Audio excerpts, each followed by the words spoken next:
They gave us the resources to extend welfare support and enhance spending power.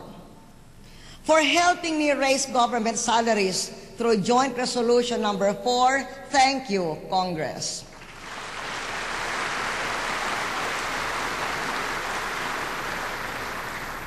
Cash handouts give the most immediate relief and produce the widest stimulating effect. Nakikinabang ang 700,000 na pinakamahihirap na pamilya sa programang Pantawid Pamilya.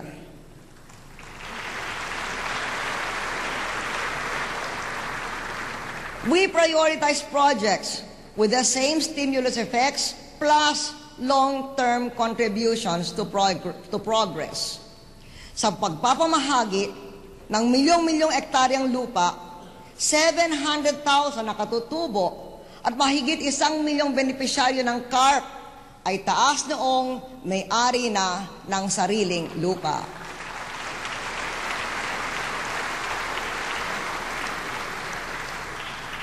Hinihiling ko sa Kongreso na ipasa agad ang pagpapalawig ng CARP.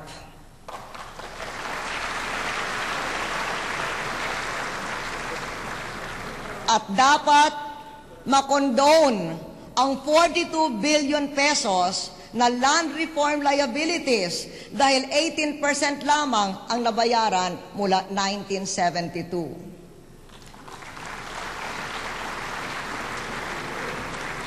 Napapanahon because it will unfreeze the rural property market.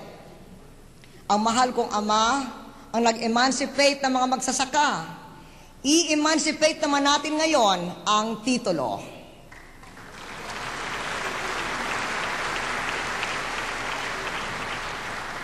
Nakinabang ang 7 milyong entrepreneur sa 165 billion pesos in microfinance loans.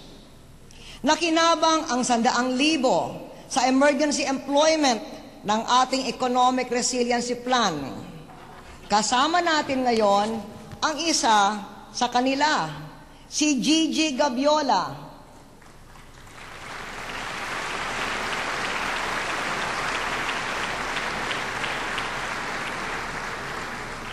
Dating household service worker sa Dubai, ngayon siya ay nagtatrabaho sa Dole. Good luck, Gigi.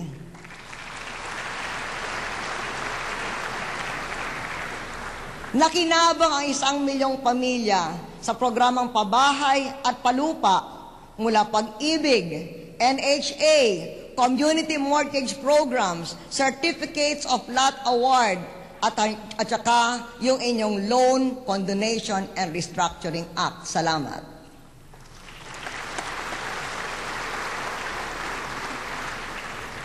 Our average inflation is the lowest since 1966. Last June, it dropped to 1.5%.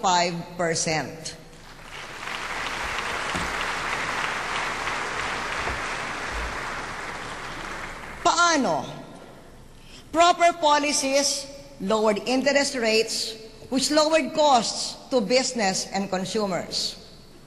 Dahil sa ating mga reforma na kaya nating ibenta ang bigas NFA sa 18.25 per kilo kahit tumaas ang presyo sa labas mula 17.50 hanggang 30 dahil sa kakulangan sa supply sa mundo. Habang sa unang pagkakataon, naitaas ang pamimili ng palay sa mga magsasaka, 17 pesos mula 11 pesos.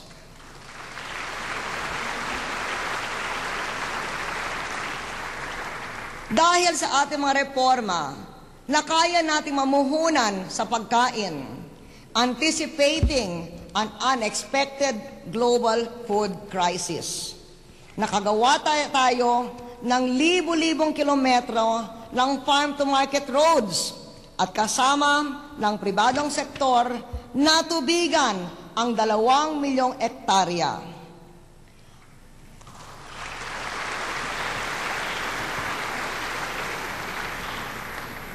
Mga badyaw, gaya ni Tarnati Danawi,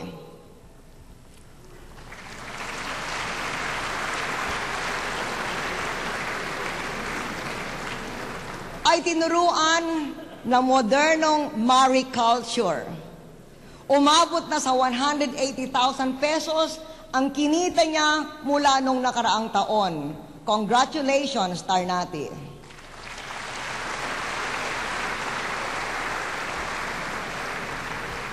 We will help more fisher folk shift to fish farming with a budget of 1 billion pesos.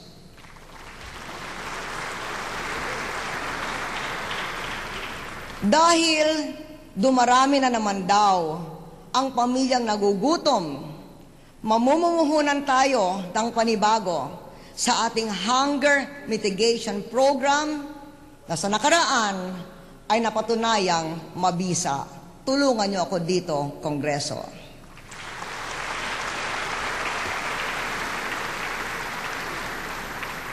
Mula pa noong 2001, tanawagan na tayo ng mas murang gamot. Nagbebenta na tayo ng gamot na kalahating presyo sa libo-libong botika ng bayan at botika ng barangay sa maraming dako ng bansa. Our efforts prodded the pharmaceutical companies to come up with low-cost generics and brands like RightMed. I supported the tough version of the House of the cheaper medicine law.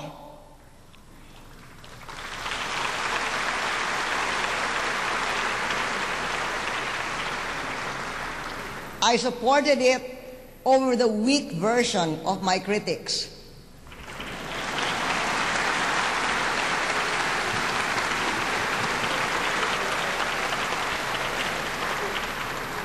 The result, the drug companies volunteered to bring down drug prices, slashing by half the prices of 16 drugs. Thank you, Congressman Cua, Alvarez, Biron, Locsin.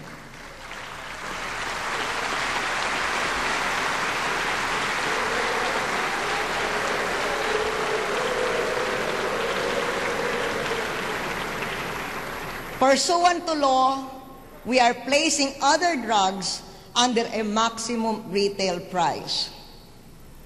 To those who want to be president, this advice: if you really want something done, just do it. Do it hard. Do it well. Don't pussyfoot. Don't pander. And don't say bad words in public.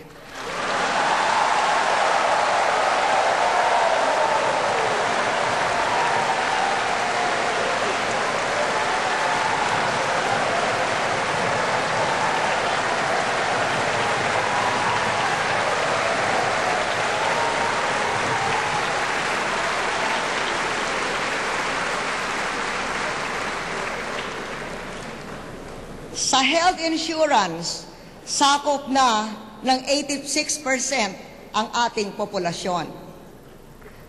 Sa rent control law ng 2005 hanggang 2008, di pwedeng lumampas ng 10% ang pagtaas ng upa taon-taon.